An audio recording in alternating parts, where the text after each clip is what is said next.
I'm Olive Barrows, and these are the stories making headlines.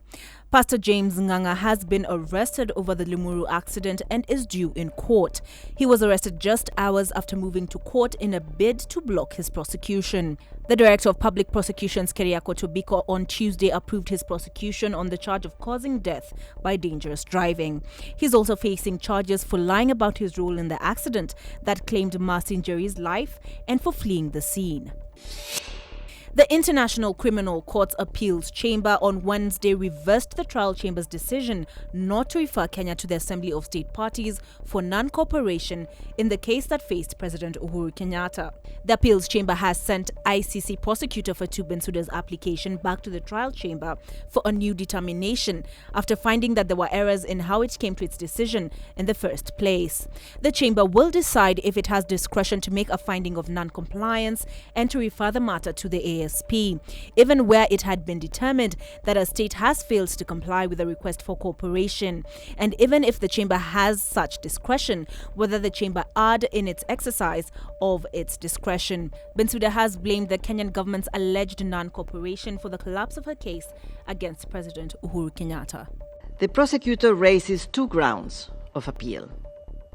First, she argues that the chamber does have discretion in reaching its factual determination of whether a state has breached its obligations under Article 87(7) of the statute and whether this non-compliance prevented the court from exercising its functions and powers.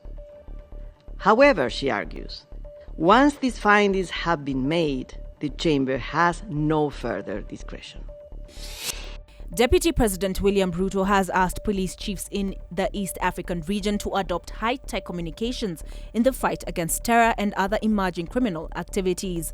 Ruto said police should embrace modern technology as the only way to contain transnational organized crime.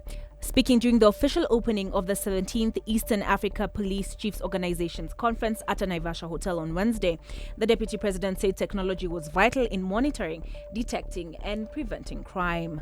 I urge you, ladies and gentlemen, to take advantage of technology because the world is moving progressively and all our economies are moving from what it is to a knowledge-based, knowledge-based, technology-driven economies.